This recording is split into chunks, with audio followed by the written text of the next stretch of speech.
Descent Podcast. Hey everyone, just want to give a big shout out to our December sponsor, F1 Delta Time. F1 Delta Time is an officially licensed Formula One blockchain-based game that utilizes the Ethereum blockchain to bring you a full Formula One racing experience, coupled with a revolution in gaming in the form of true digital ownership and a play-to-earn model.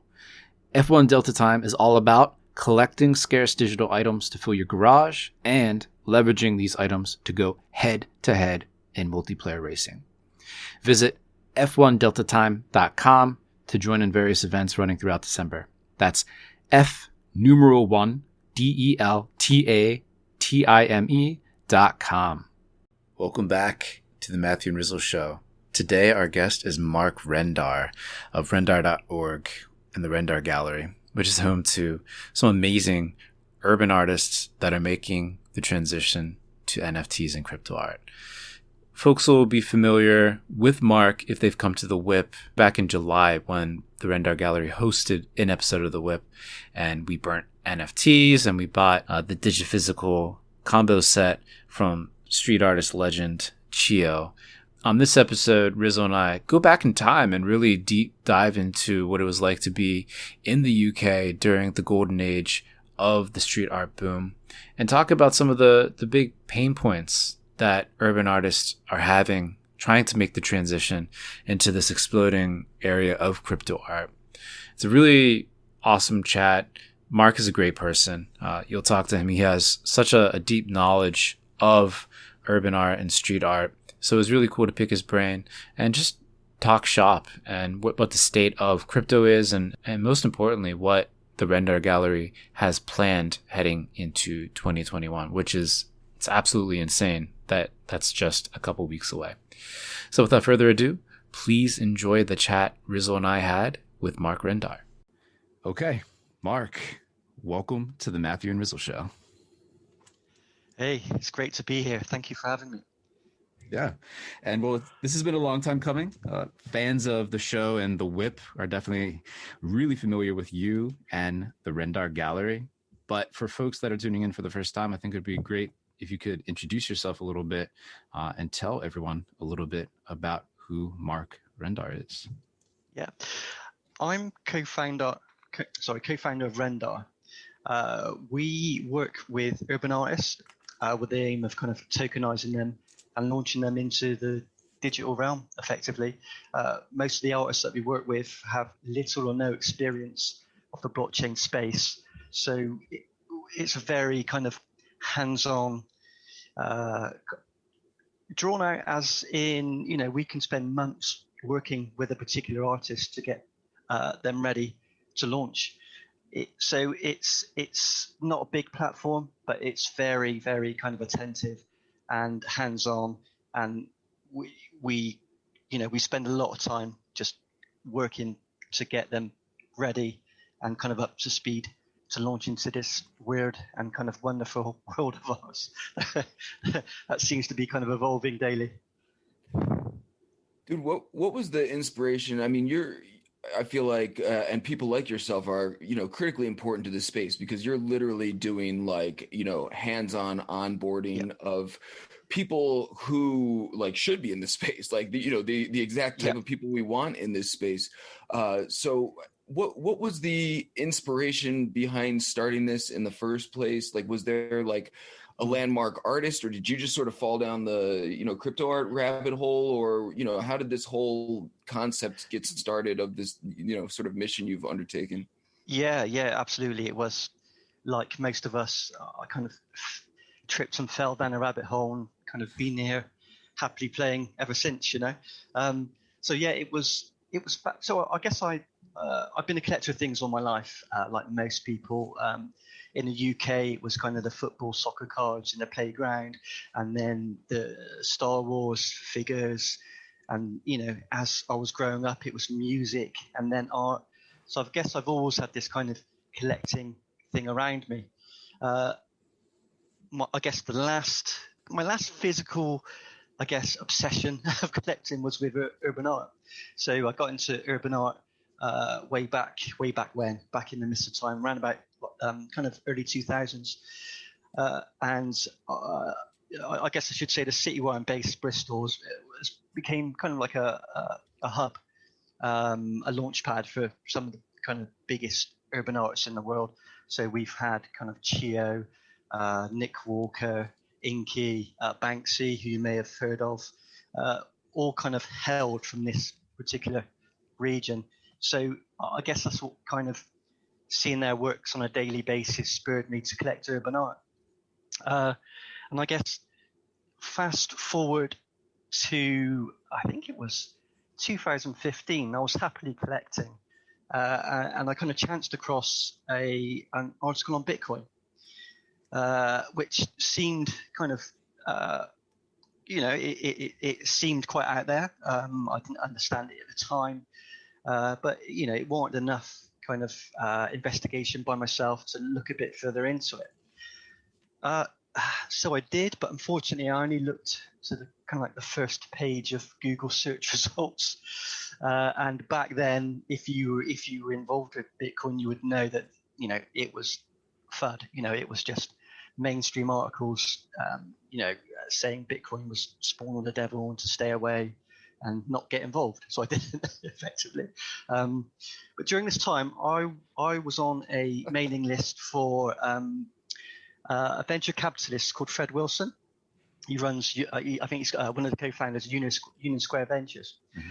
So a year from this point in 2016, I had a kind of email from himself extolling the virtues of Bitcoin. So I thought, oh, hang on a minute, this guy's serious. I think he was kind of, he's been an early investor in companies like Twitter, massive kind of Silicon Valley companies. So when this guy recommends something, it's time to sit up and listen and at least pay attention. So this time I delved a bit further. So I went to Google page search result 2 or 3.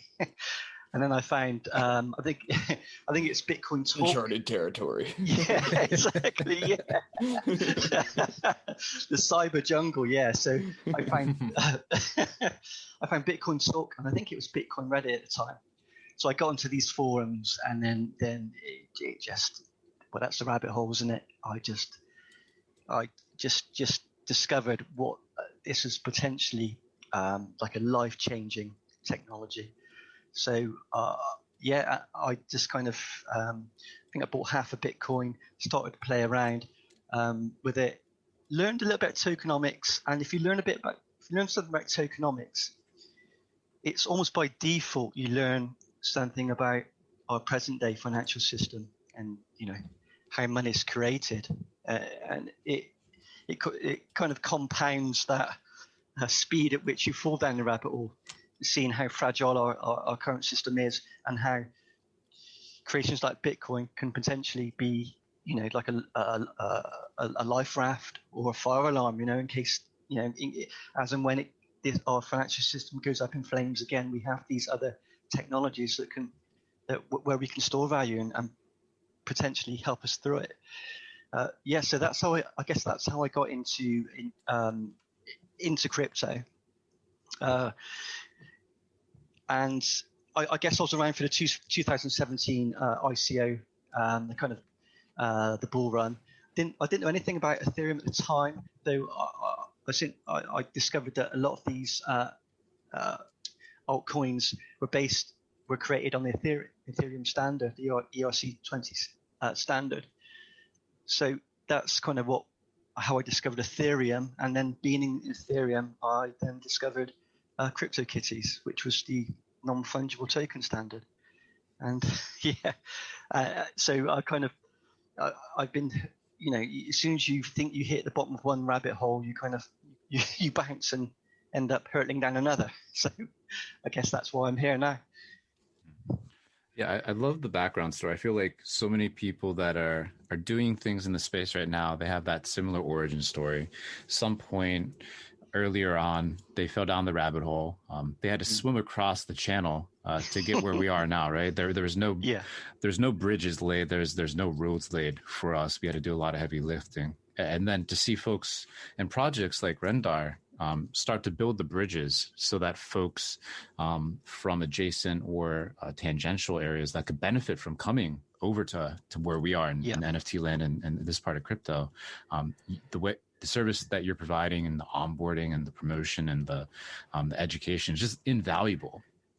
But I feel like your particular bridge that you're laying from the urban art, street art area is just like so interesting. And all the conversations seem to kind of like talk about it and gloss over it. But dude, can you take us back to the golden age of street art and urban art over in the UK in the early 2000s, like when you're getting into it? Like, what was it like then? Yes. And then, like, I feel like there's a lot of parallels to early crypto art too, and kind of like absolutely.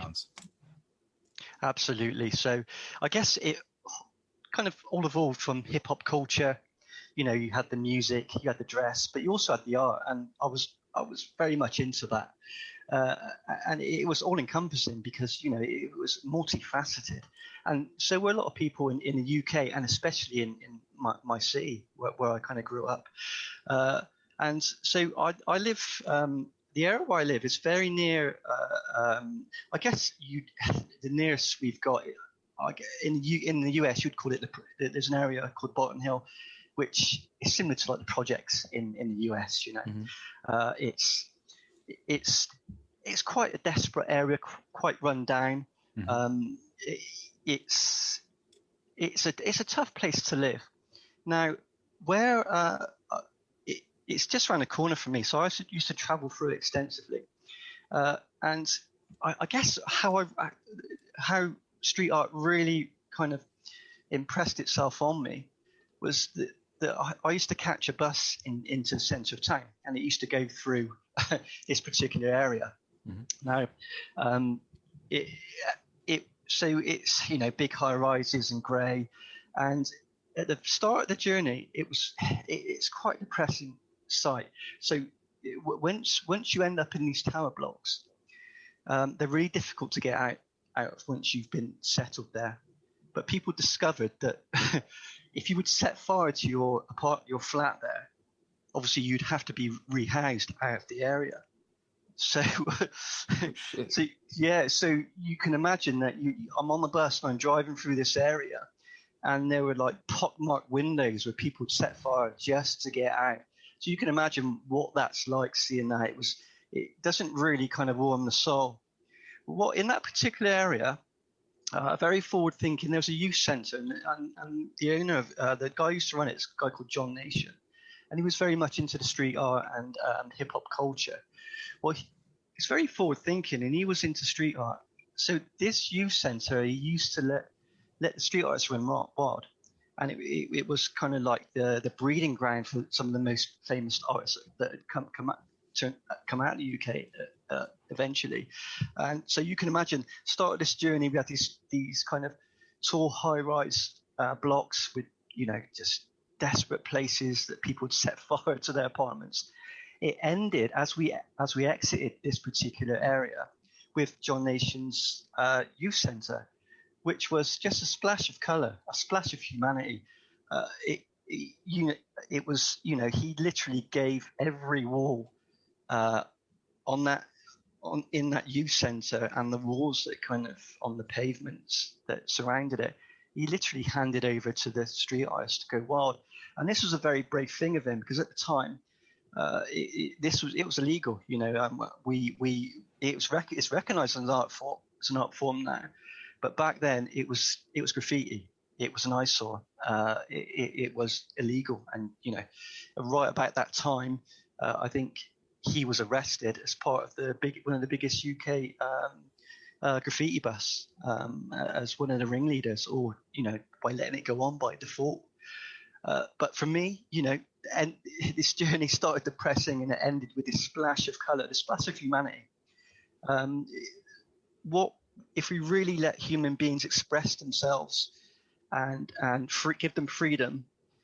This is what they create, and it was just a beautiful sight for me, and I was kind of hooked on it from that point on, and I just kind of started to get to know the artist and started to collect, and it kind of led me up to quite a large kind of print collection. So Damn, dude, that's an awesome, very very inspiring story. Seriously, man, I have a lot, like, can draw a lot of parallels in my personal life, and Yeah, really yeah. like identify with a lot of what you just said.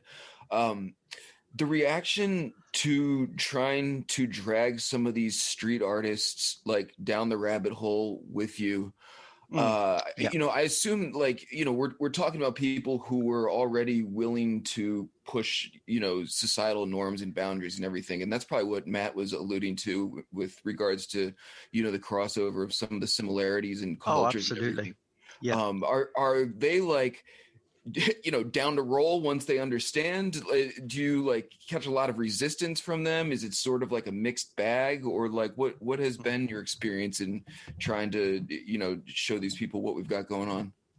Yeah, I guess it's a mixed bag in how they understand the tech. As you said, these guys are pioneers, and they still take some personal risk in their lives, because obviously they will go out and they will hit the streets, in walls they don't have permission to kind of paint on. So they're used to kind of pushing the envelope, so to speak, and going out on a limb.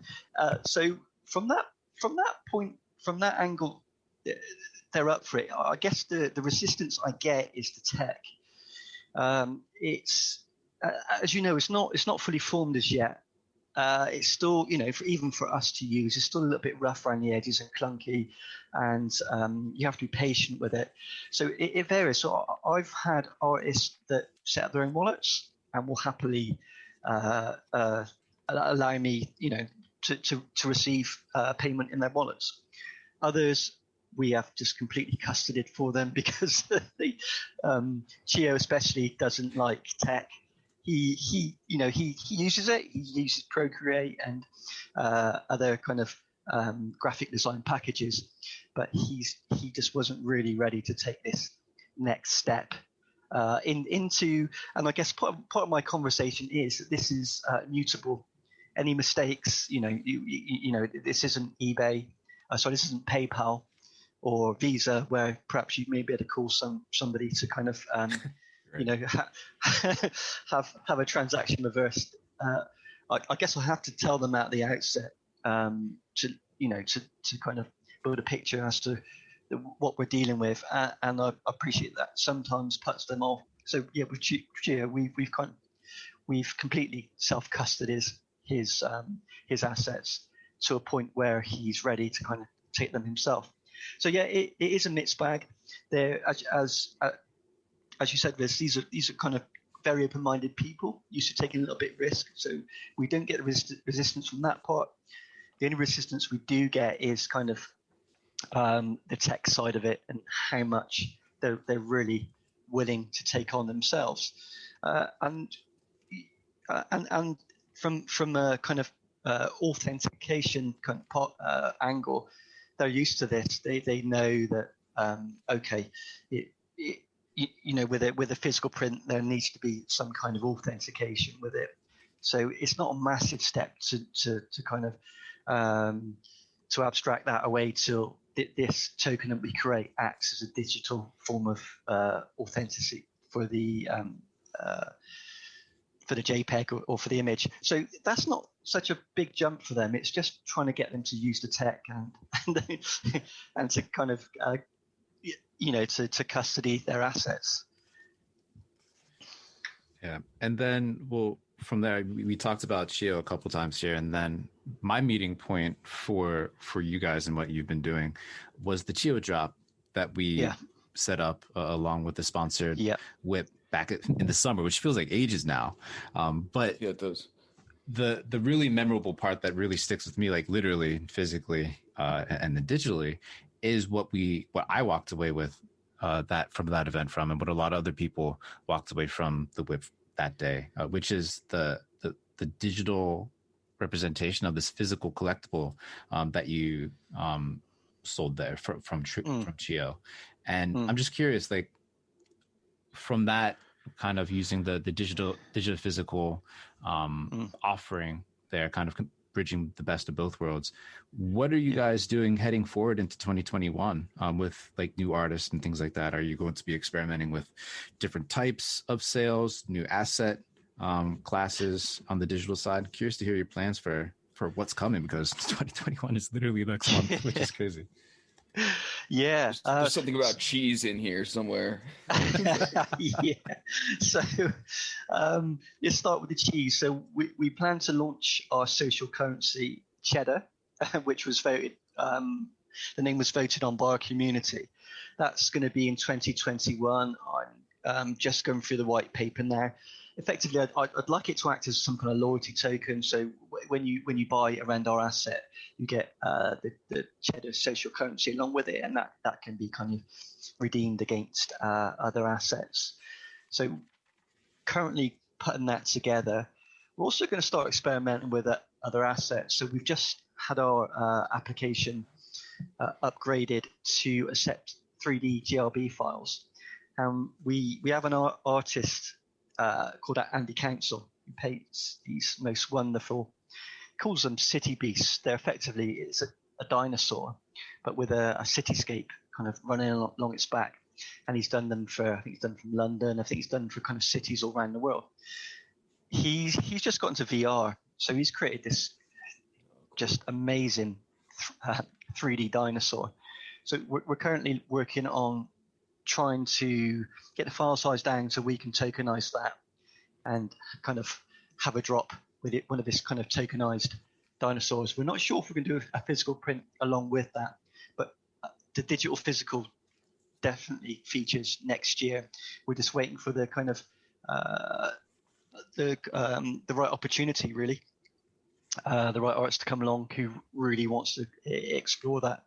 And we're our roster of artists currently comes from my co-founder's gallery, the Fest Gallery in Bristol, but we're also looking to expand that a bit further and start approaching other kind of galleries of a similar genre and artists as well, to bring them in. And I guess that's where the social currency comes into play as well.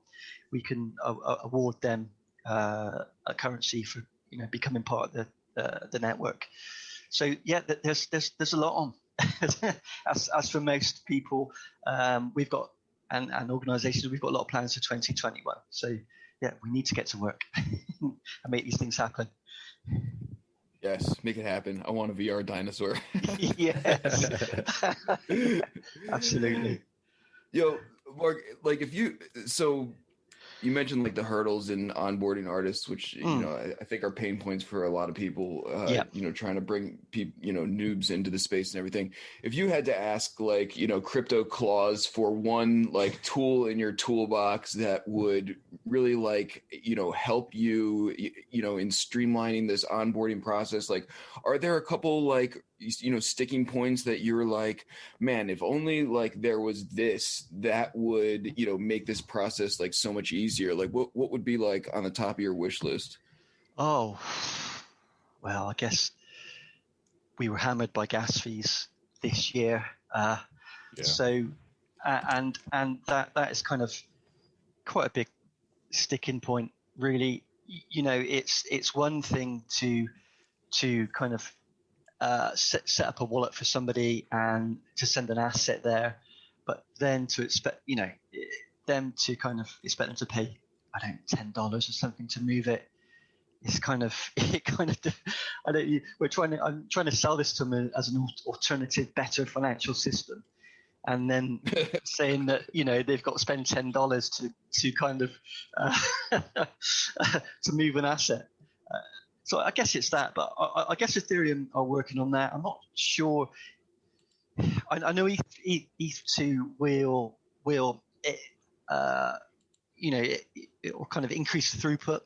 Whether that will kind of reduce gas fees, I'm hoping for. But also, I guess Flow's going to answer that as well. So I'm quite interested to see what kind of Flow come up with. We're going to explore that blockchain as well.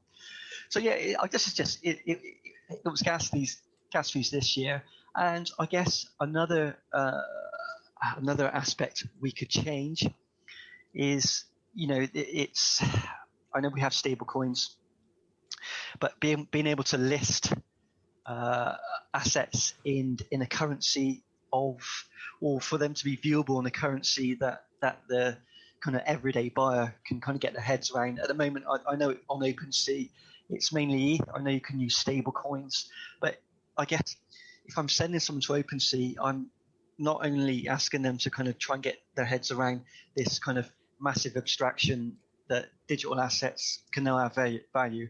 I'm also asking them to kind of do this in a completely new unit of account, Ethereum, or it's kind of it's a very big ask. So maybe I guess maybe we can kind of roll it up into a package that people understand. Have it as dollars or pounds, or or a unit account of their choosing, just to kind of enable this onboarding process. Yeah, I mean the points that you touched on, they're perennial issues that everyone keeps citing. I'm starting to see some movement on even the latter point. Some artists starting to list their work in DAI and price in DAI, just to kind of standardize things. And especially for like new artists coming in, even if they were to accept ETH, one of the surprises for a lot of folks when they get there and earn their first ETH is, of course, it's a volatile asset, and the price fluctuations when they go up, it's cool. I have more money in the account, but it's when it goes down, they're like, where the hell did my money go? I think that's a deal breaker, isn't it? When it goes down, it's kind of, you've asked them to accept all this kind of abstract, to accept this new way of working, and then you're telling them that their asset is now worth half the price, so to speak. It's kind of, For small amounts of money, it tends to be a deal breaker, and especially when we're talking about the prices that people are willing and are paying for digital art and crypto art, it's especially a deal breaker when people are losing like hundreds of dollars in a swing, right? Yeah, absolutely. So maybe a way. I mean, maybe the pound and the dollar and the euro won't be a unit, the unit of account forever. Maybe it will shift to ETH. But in the short time, I think we do have to do something around where these kind of fiat currencies and these cryptocurrencies meet, and trying to make that a little bit easier for people. Yeah, and then the other area where you guys have been pioneers in my eyes is really kind of digging into the metaverse and cryptovoxels, setting up a really, really amazing compound, not even a build, but a series of structures and galleries and things like that.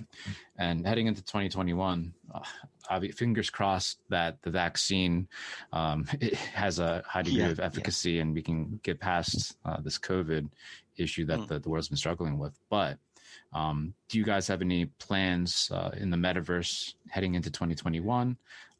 Or contingencies for, knock on wood, like potential in real life meetups and gallery viewings and things like that? Yeah. So regarding the metaverse, I guess we've done a couple of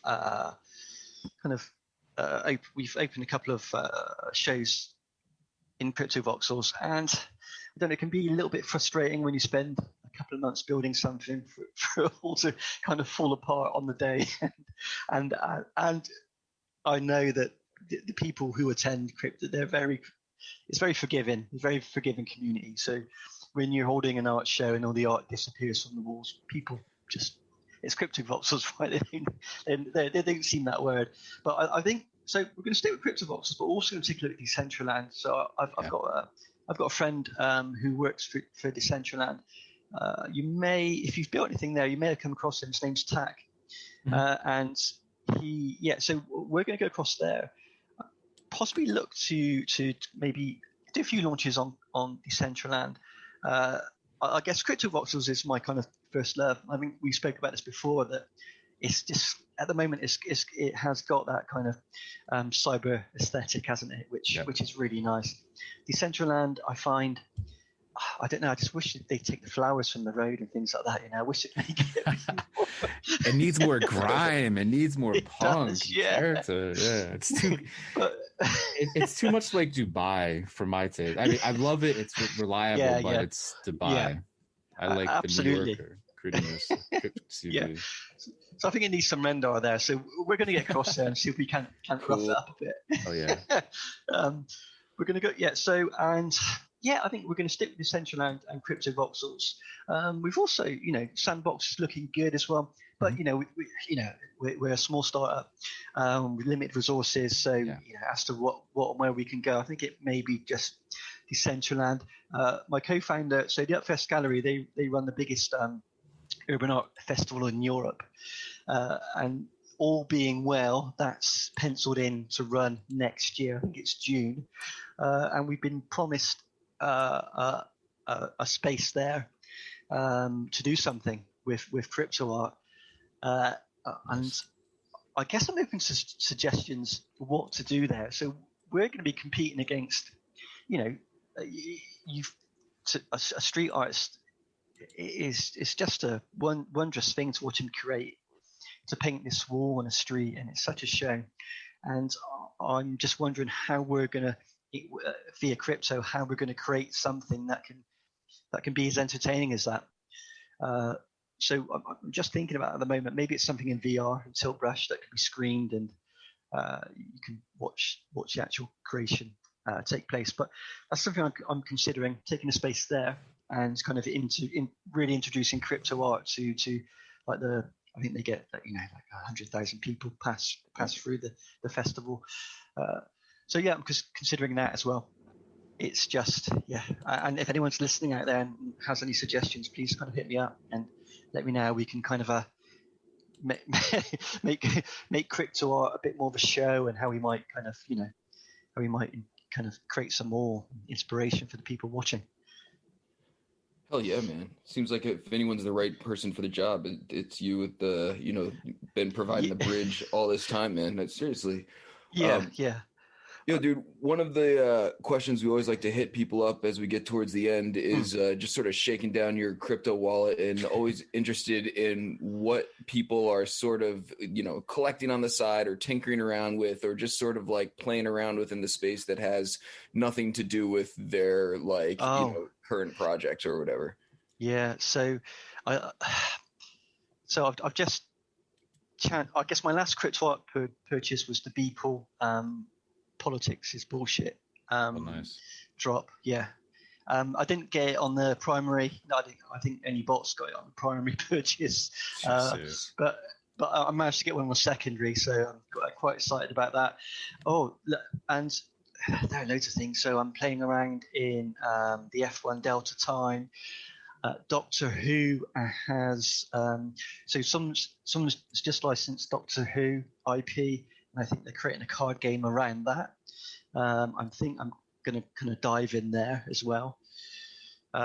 Looking at the Sandbox, I've got recently bought a couple of plots at Sandbox as well. So it's just, I guess I do have a gaming background, so it's not just art. I love art, but I'm also interested in the gaming, and I think gaming is going to be huge when it comes to NFTs. I think it's going to be so disruptive that I think it will take on. I think it's a space where the small studios can actually level a playing field and take on the big kind of game studios of this world. So I find it really exciting, and I kind of try and keep my hand in and watch what's going on there. Plus on with the gaming, and especially in relation to the metaverse, right? I feel like with our experiments in like CV and DCL, the events or the reason for people coming to those virtual spaces are for these community games that are possible in these persistent virtual states, and they're so effing fun, even if they're rudimentary and dead simple. That really adds so much value to those spaces and any other activities that go on there, whether it be like a gallery showing or updates or all the other things that people can do in virtual spaces. The games, I think, will really be the magnet and help kind of like keep people in these spaces. Yeah, I mean, I've just I've not visited yet, but I've just saw that Hakatao have released a game on Sandbox. Yeah, I think that's cool. So I think this kind of Web3 tech. So like previously, I think, so music, art, finance, gaming has all been separate because it physically had to be separate. But I think tech, this can allow these different areas just to merge into one just weird and wonderful ball of something that encompasses all these different elements. I think the Hackatao game is we're starting to see that. So you have this fantastic artist going into gaming, and from that game they can add DeFi elements as well. And if we're going to end it with something is just ticks all of our boxes. It's really exciting to be in this space right now and to watch all this merge together. 100%. And then before we wrap up, just want to make sure that you shout out all the channels that folks need to be following you and Rendar Gallery at, any dates that people need to pen down to remind them once again before we wrap up. Yeah, so our website is rendar.org, Twitter rendar_org, or my personal Twitter is at markdate. At markdate, MARKDATE, and you can reach me on any of those channels. And it'd be before I go, I'd like to say we're to kind of tie in to 2021. We're really looking for someone to recruit someone to come in and help grow the community and help with our social engagement. It's so there's two of us, but my co-founder he's full time with the physical art gallery, so it's just myself. So yeah, it'd be great if someone would like to come work alongside me to help grow these channels and help build what we plan to build in 2021. There we go. Growing the space, growing the project, growing everything. Absolutely. Yeah. It's perfect. Well, Mark, thank you so much for taking your time and hopping on the show with us. It's always a pleasure to chat with you. It's always cool to take a peek into the space through your eyes and with your connections to the physical urban art and street art world into crypto arts. It's never not interesting. But man, keep on building, and really excited and hope to speak to you sometime soon in the future to check back in. You will do, and thank you for having me. It's been a short time. It's been a long time, hasn't it, since we've known each other? It's been like an eternity in the cryptos in the crypto sphere, hasn't it? Yeah. So it's great. Thanks for having me. And look forward to talking again soon. Cool. Hey everyone, just want to give a big shout out to our December sponsor, F1 Delta Time. F1 Delta Time is an officially licensed Formula One blockchain-based game that utilizes the Ethereum blockchain to bring you a full Formula One racing experience, coupled with a revolution in gaming in the form of true digital ownership and a play-to-earn model. F1 Delta Time is all about collecting scarce digital items to fill your garage and leveraging these items to go head-to-head in multiplayer racing. Visit f1deltatime.com to join in various events running throughout December. That's F1deltatime.com.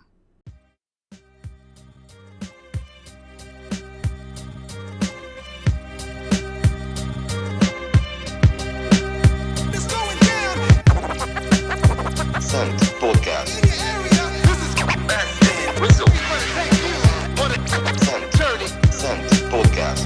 Let 'em know, y'all. Podcast. Matthew Rizzle. Podcast.